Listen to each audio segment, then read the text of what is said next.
Hoje é dia 26 de julho do ano de 2013, nós estamos aqui na casa de Dom Inácio de Loyola, onde o médium João de Deus faz esse trabalho aí muito forte, ligado à espiritualidade, à fé. E hoje também é um dia especial, nós estamos aqui com o escritor, advogado criminalista Ismar Estulano Garcia, que está lançando hoje o livro João de Deus, Abadiânia, Vida, Mediunidade, que é esse aqui, que está aqui na minha mão, né? Que inclusive eu ganhei do Dr. Ismar Estulano Garcia.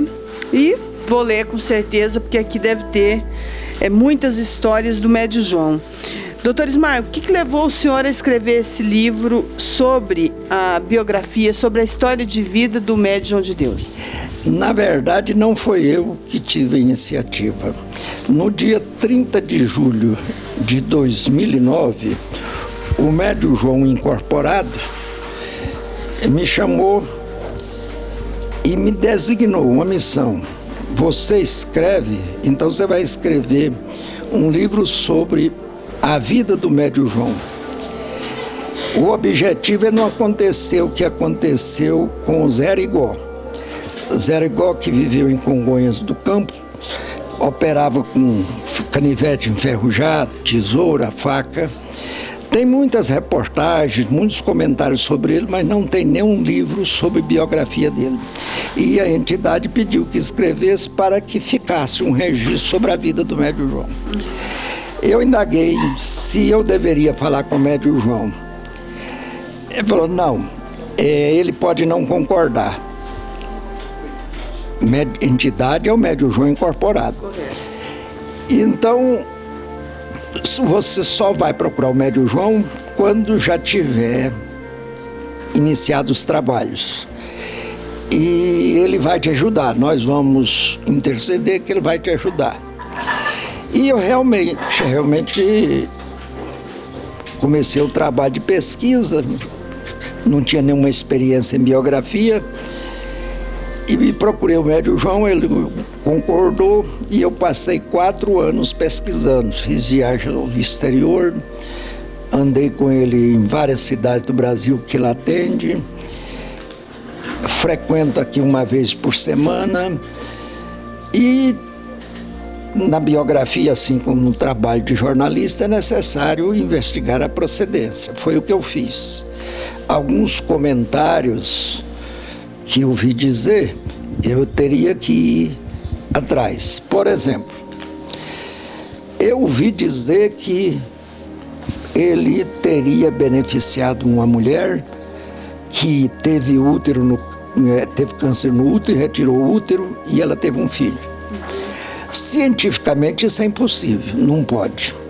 Conversei com vários médicos, não. A mulher pode ter gravidez na trompa, fora do útero, com alto risco. E gravidez sem útero, hipoteticamente pode haver, mas não passaria do 5º mês, porque a mulher corre risco de vida. Eu pesquisei e localizei a mulher. Ela me confirmou que é verdade e até autorizou botar o nome dela e da filha, que tem 12 anos atualmente e que pretende ser dançarina futuramente, bailarina, já está fazendo trabalho.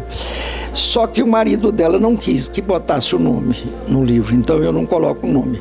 Mas eu conversei com a mulher, ela me contou direitinho que foi um problema difícil, porque os médicos não acreditavam, queria fazer o aborto na marra, o marido dela concordava, e até que ela assinou tudo responsabilizando pelo que acontecesse, e a menina hoje tem 12 anos. Isso é uma coisa esquisita. Teve um caso também de um médico de Brasília que morreu, foi assinado o atestado de óbito, e a mulher dele procurou o João e ele mandou não mexer no corpo, que até tal hora. E tal horas ele voltou a ser, e está vivo dando palestras. Então, algumas coisas difíceis de acreditar.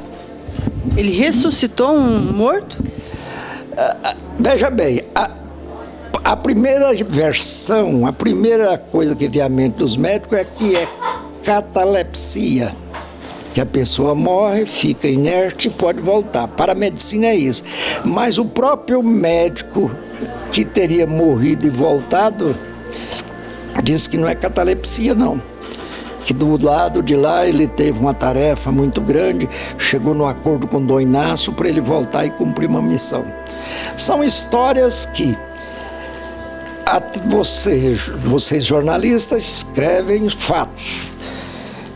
Nem todo mundo acredita, claro, mas no livro eu apenas exponho fatos acontecidos, tá entendendo?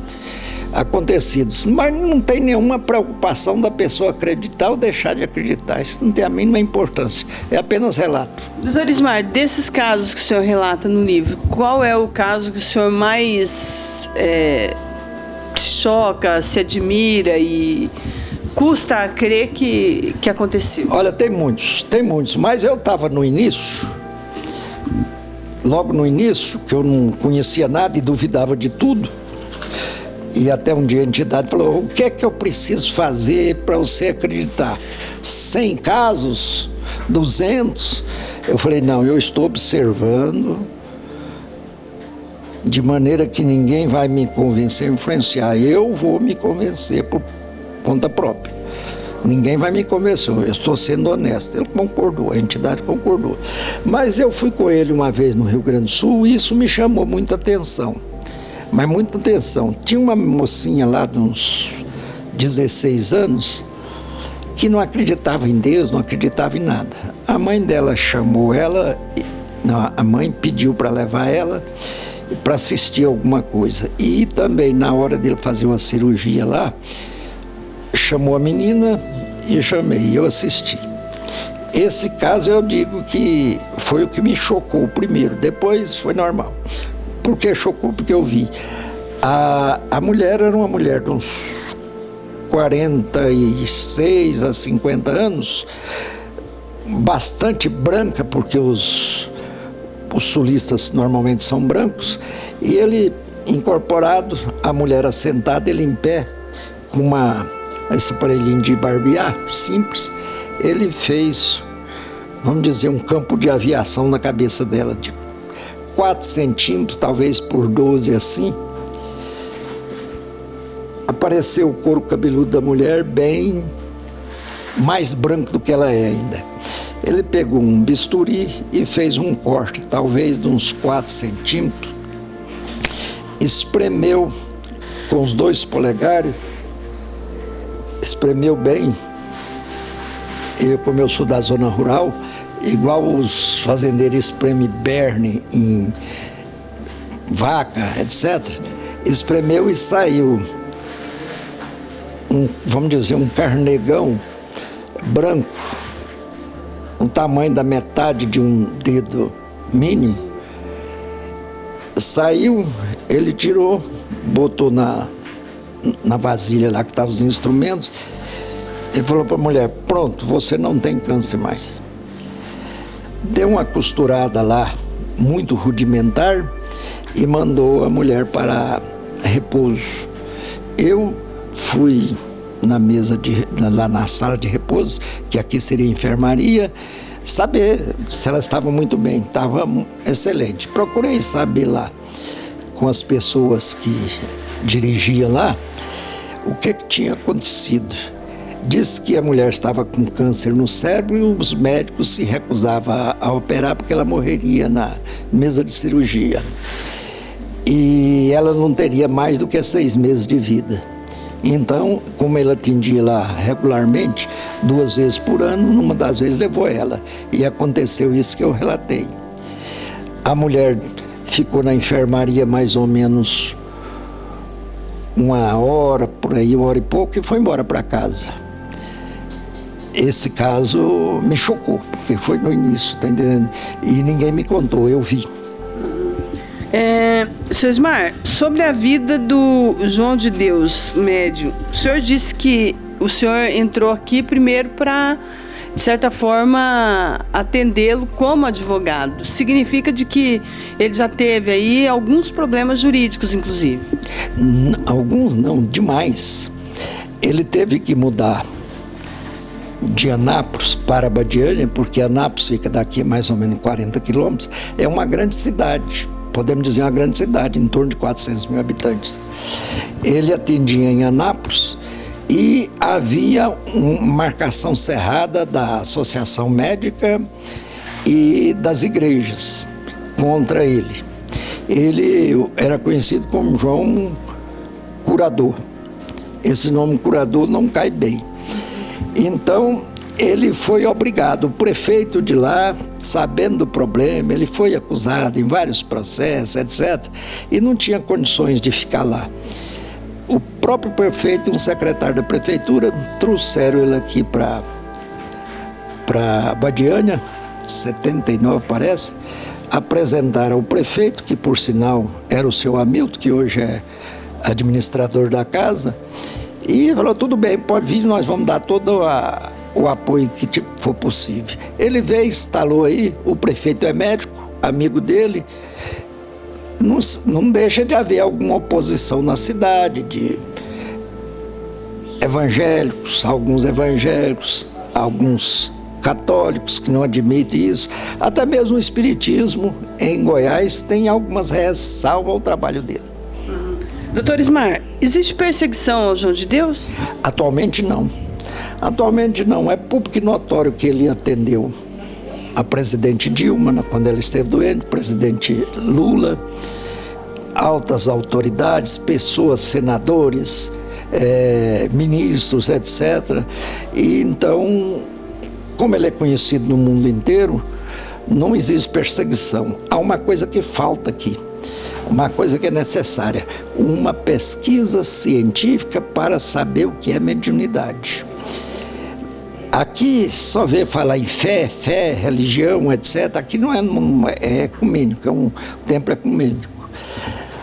Eu não sei, talvez algum preconceito, a quantidade de médicos que frequentam aqui é muito grande, mas deveria haver, ou oficial ou particular, uma pesquisa científica, sobre o aspecto científico do que ele faz, porque eu já convidei, no livro consta, eu dialoguei com o anestesista, que veio aqui várias vezes, eu falei, como você explica ele operar sem anestesia? Ele falou, não tem explicação e ponto final, não quer saber. Existem alguns que dizem que é porque tem alguns lugares que o corpo é menos sensível, existe truque nas mãos naquela cirurgia em que ele... Tem quem diz isso, mas se frequentar e ver o que é que acontece, essa dúvida ou essa má vontade desaparece. Geralmente quem fala é quem não conhece nada, nunca veio aqui. Então, em outros países, eles chamam de paranormalidade. No Brasil, o que existe é uma diferença, por falta de conhecimento, entre espiritualismo e espírita. Espiritualismo é próprio de toda a religião cristã, evangélico, católico, etc. Tem as religiões orientais que seguem outro caminho, Buda, etc. Mas no que diz respeito ao espiritualismo, é próprio de todas as regiões cristãs. Espírita vem de Kardec, que normatizou o que se chama espiritismo, e eu ousaria dizer que espiritismo, da forma que nós conhecemos no Brasil, só existe no Brasil. Em outros países eles chamam de espiritualismo e o médium lá é chamado de paranormal.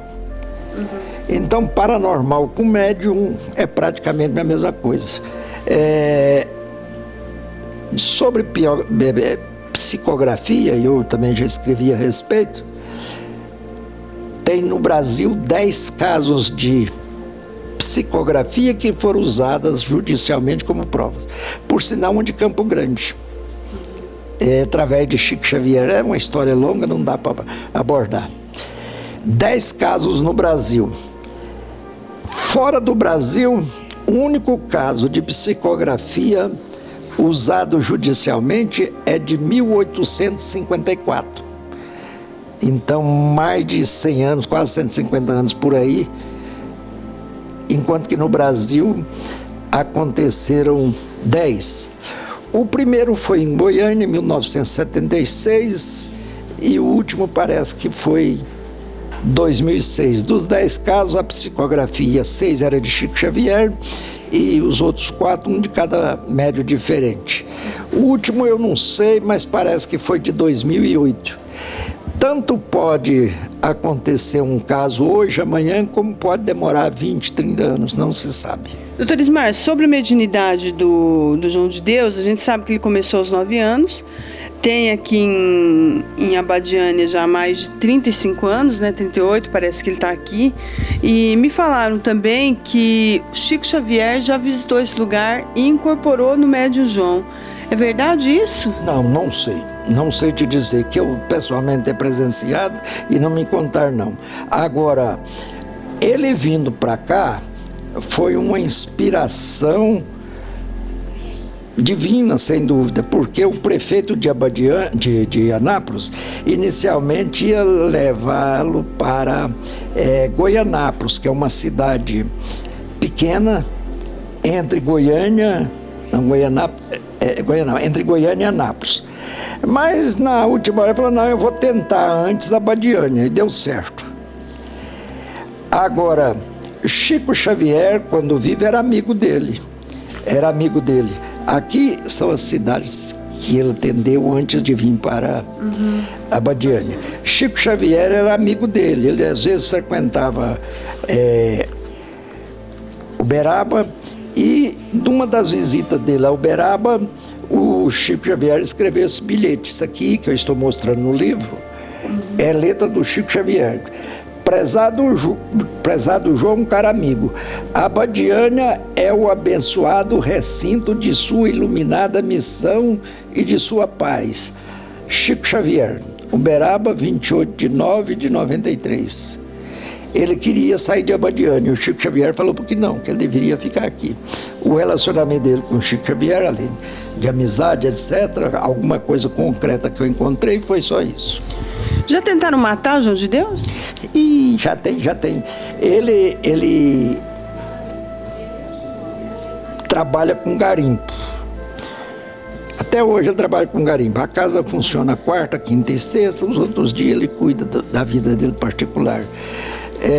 Eu conversei com um sócio dele que saíram correndo de Niquelândia, que é uma zona de garimpo, foram vítimas de emboscada e nunca mais voltaram lá. O dinheiro imobilizado ficou tudo, deixaram até trator lá, tá entendendo? Justamente porque eles estavam minerando num local que os proprietários não gostaram, tá entendendo? Então ele já teve muita encrenca também. Mas é ligado à questão da mediunidade dele, daí não, né? Não, a mediunidade dele não. Porque senão ele saberia onde vai encontrar. Isso aí não me consta, não. Doutor Ismar, o senhor falou que o João de Deus tem empresas de exploração de minério. Ele é alfaiate, né? Parece que de família muito humilde, que o senhor também relata no livro. E o senhor disse que ele é uma pessoa de posses. Muitas pessoas dizem... Tem esse centro aqui, a casa de Dom Inácio e essa cidade de Abadiânia, como um grande negócio. Isso é óbvio, a gente vê isso, né? Comum até as pessoas dizerem isso. O que o João de Deus tira de proveito financeiro daqui? Olha, como é que ele ficou, como é que ele conseguiu juntar bens materiais? Duas coisas que eu não entrei no livro foi o aspecto familiar e o aspecto financeiro. Tá entendendo? É muito complicado. Eu sei que no aspecto familiar ele tem 9 filhos, ele teve vários relacionamentos conjugais, foi casado de fato uma vez, então é muito complicado, eu preferi deixar de lado isso aí. Ele é um homem rico. A casa deu estabilidade para ele. Agora, dizer que ele tem vantagens financeiras aí é uma coisa que eu não mexo, tá entendendo? Não mexo. Eu sei que dá despesa muito elevada. E quando falta dinheiro, ele entra com o dinheiro dele para manter a casa. Essa área aqui era uma área muito grande. Quando ele veio para a Badiânia, ele atendia em outros locais, muitos rústicos, etc. Um pioneiro aí da cidade, era uma fazenda, ele deu um pedaço, uma área. O João comprou, achou pequeno e ele pessoalmente comprou mais. A sede da fazenda, que era dele, teve que ser vendida para manter o funcionamento da casa. A casa hoje está numa boa, mas não foi sempre assim não. Foi sempre assim não. Ali, você deve ter ido aos banheiros. Os banheiros são bem limpos, etc. Vários. Mas houve época aí que tinha só um banheiro para público masculino e feminino, só um. Tá entendendo? Então foi crescendo mais com doações, etc. Chegou nisso que está. É uma preocupação até dos auxiliares diretos, do administrador, etc. A procura está sendo muito grande, acima da capacidade da casa, né? Então isso traz problemas, porque ele demora com uma pessoa 15 segundos, 20 segundos só.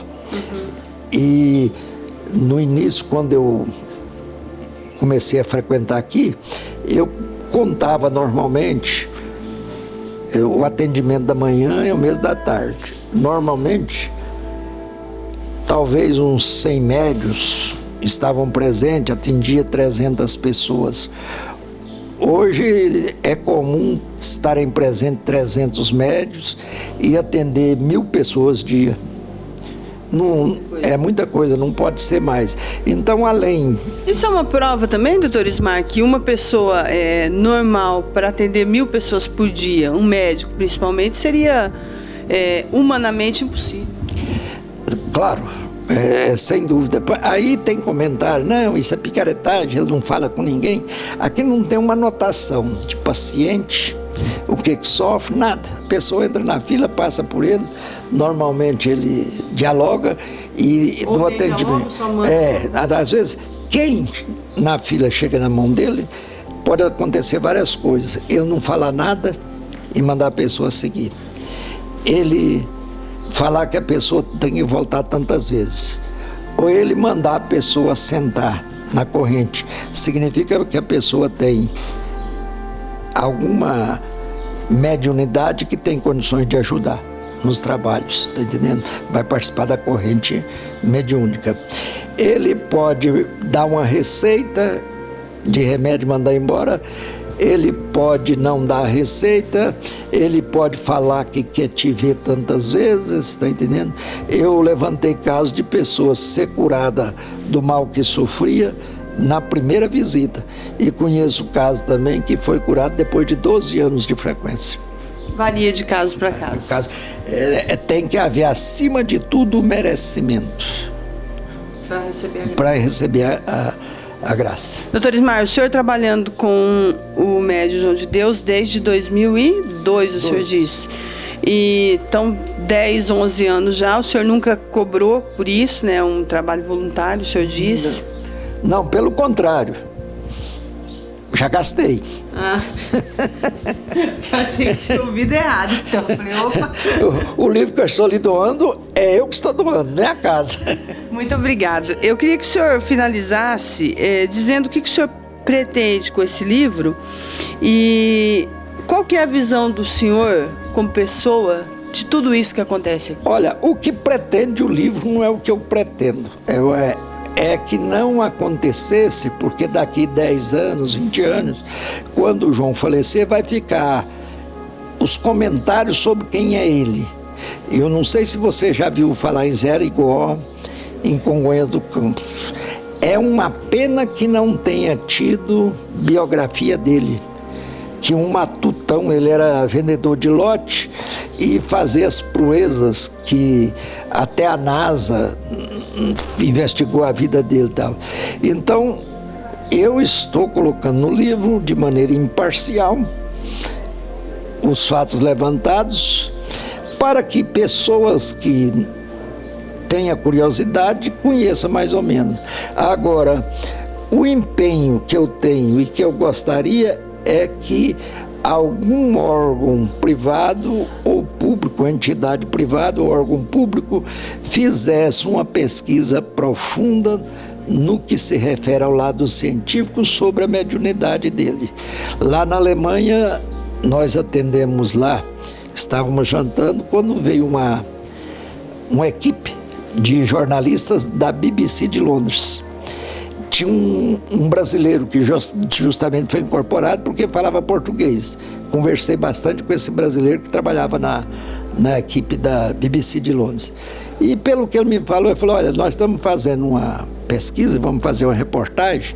Existem 5 médiuns no mundo que nós vamos fazer reportagem. É um índio lá na Filipinas, uma mulher lá na Rússia, o João de Deus no Brasil e os outros eu não sei mais.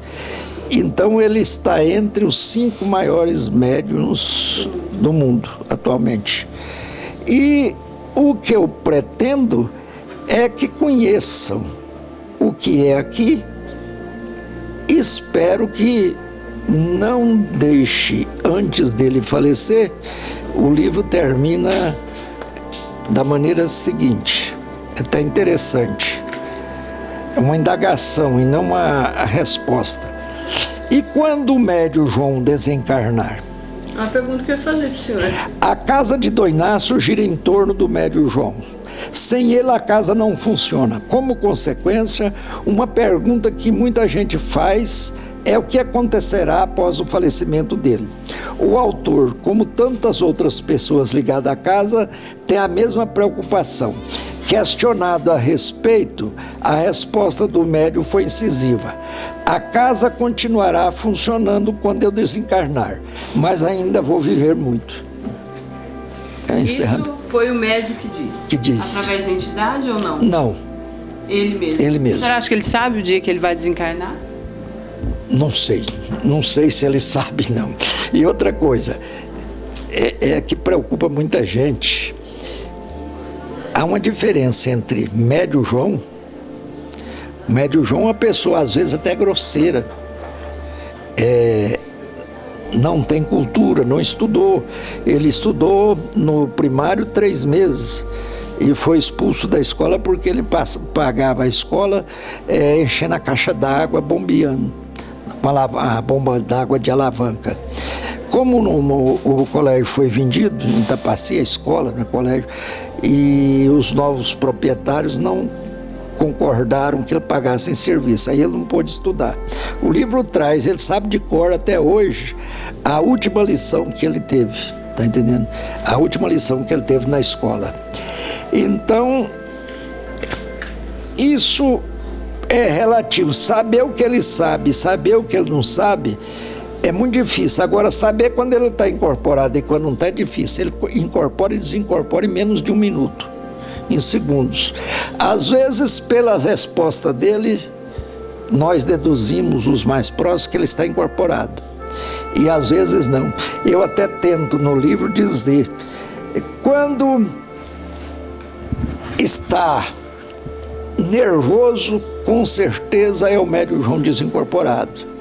Quando está bem calmo, etc., pode ser ele e ele pode estar incorporado. Por quê? Porque muda totalmente. Muda totalmente. Vai depender da entidade que ele esteja incorporando. Por exemplo, quando for Dom Inácio, ele manca. Dom Inácio foi atingido por uma bala de canhão numa guerra com a França, ele era militar, e ficou com defeito nas pernas, entendeu? Naquela época não tinha anestesia, fez uma primeira cirurgia, ficou com defeito, teve que quebrar a perna para fazer outra cirurgia. Quebrar cowboy, no vivo, tá entendendo? Calcula o tanto que vai doer isso. E quando ele incorpora Augusto de Almeida, que foi um médico militar e seringueiro, ele é rígido, é autoritário. Quando é José Valdivino, que ele próprio acha que ele foi juiz de direito, é uma doçura de pessoa, tá entendendo? Para conversar. Então depende de quem. Independente da entidade, por exemplo, se ela é médico, se ela é juiz, ela faz curas da mesma maneira.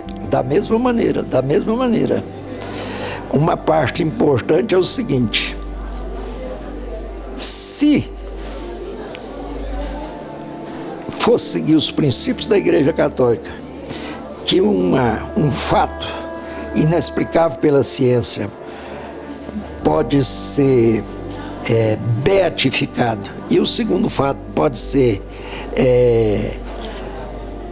santificado, João de Deus tem milhares de casos. É um santo vivo. Um santo vivo, na visão, se seguisse a Igreja Católica. Mas em toda reunião ele começa dizendo: eu não curo ninguém, quem cura é Deus. O médium é o intermediário entre o mundo material e o espiritual, tá entendendo? João de Deus, eu acredito que é um mistério, né? E se a gente fosse conversar aqui com o Dr. Ismar Estulando Garcia, talvez a gente ficaria aqui 3, 4 horas contando casos de milagres, curiosidades que eu acredito que todo mundo tem, né? Vontade de perguntar, de saber mais, mas a gente não tem todo esse tempo. Agora, quem quiser comprar esse livro, doutor Ismar, tem que fazer o quê? A livraria que o senhor Hamilton está lançando hoje, ele distribuiu para os voluntários que auxiliam aí, distribuiu de graça, alguns funcionários, e para o público em geral está à venda. O livro tem 2 objetivos, não para o João, objetivo para a pessoa comum. Primeiro, saber quem é João de Deus. Segundo, quem comprar o livro está contribuindo para a manutenção da casa, tá entendendo? As despesas aí, tá entendendo? Então tem várias fontes de receita: a livraria, a lanchonete. Manda entregar o livro, quem quiser comprar, não. Então só tem que comprar aqui mesmo, tem que vir a Abadiânia. Eu acredito que a editora não vai vender só aqui, ela vai vender fora. Se você é de Mato Grosso, se lá, por exemplo, tiver contato com a editora, aí tem todo o endereço da editora, eles podem fazer pedido e colocar a venda lá.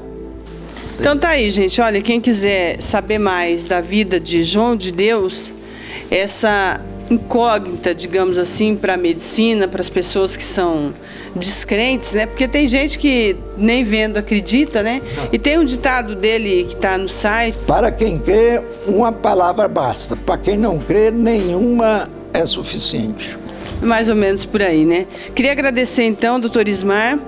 Está aqui a dedicatória, ele falou que é uma dedicatória, como é que é? Carimbada, né? Um autógrafo. Veja bem, o João de Deus, eu não diria que ele é analfabeto, mas ele não tem condições de ler um livro. Ele assina bem o nome, ele sabe o conteúdo do livro, mas a leitura assim normal não dá. E se fosse para ele fazer um autógrafo, uma dedicatória, ele teria dificuldade. Então por isso que usa o carimbo, tá entendendo? Ele assina. Não é um desrespeito à falta de ética, é a incapacidade dele de dialogar. Como João. Outra coisa curiosa que eu levantei é que Zé Igual, por exemplo, ele incorporava um único espírito, Dr. Fritz, que é alemão, e falava em alemão, tá entendendo? O João só fala português, e um português muito rústico. São necessários tradutores. A casa tem vários tradutores aí, nas viagens ao exterior tem tradutores que acompanham. Então eu tive curiosidade de saber por que se ele pode o mais, não pode menos. Se ele pode fazer a operação que não tem explicação, espiritualmente ele poderia falar francês, inglês, alemão e tal. A explicação que me foi dada é que o aparelho do médio João é rústico. Tem alguns sons que ele não pronuncia. Quem vai estudar inglês, por exemplo, faz exercícios para falar aquilo que não existe no português. Por exemplo, maçã, apple. Até conseguir falar como americano, que não é nem A nem E, entre A e E, apple. Então é difícil. E o aparelho fonético dele é rústico, por isso ele não fala, ele não serve de intermediário para outras línguas. Precisa de ajuda. Essa foi a explicação que eu recebi. E quem quiser saber mais da vida do Médio João, então vai ter que comprar esse livro, que certamente vai ser vendido aí em várias livrarias aí pelo mundo. João de Deus, Abadiânia, Vida e Mediunidade, a biografia, escrita pelo advogado Ismar Estulano Garcia, que inclusive já fez a defesa aí do Médio João diversas vezes. Muito obrigado, satisfação em conhecê-lo. Obrigado aí por matar a nossa curiosidade de tantas outras pessoas e deixar as pessoas bem informadas. Pois não, sempre será um prazer atender qualquer dúvida.